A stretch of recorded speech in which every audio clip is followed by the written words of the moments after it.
Hello guys, आज मैं सुबह ही उठ गई थी क्योंकि मुझे जाना था अपनी बहन के घर। तो इसलिए मैं सुबह 5 बजे उठी और मैंने नाश्ते में हल्का फुल्का ही खाया। हम लोगों ने फ़ैन खाए और हम चले गए स्टेशन की तरफ।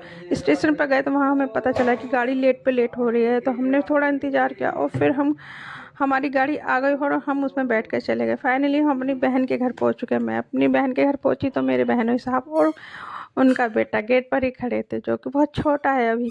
तो हम लोग पहुँच गए और इतने में मेरी बहन भी आ गई थी नहा के। वो नहा ही रही थी क्योंकि हम बहुत सुबह ही पहुंच गए थे। तो हम लोगों ने पहले तो नाश्ते में पकौड़ी खाई, क्योंकि वो बोली कि नाश्ता पकौड़ी बना देती हूँ। तो नाश्ते में उसने हमारे लिए बनाई पकौड़ी और हमने नाश्ता किया। और फिर दोपहर का टाइम हो गया तो दोपहर में उसने हमारे लिए बनाई खिचड़ी।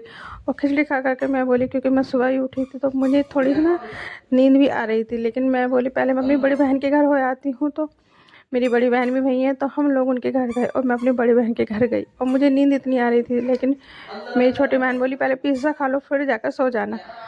तो पहले हमने पिज़्ज़ा खाया और फिर मैं गई सो।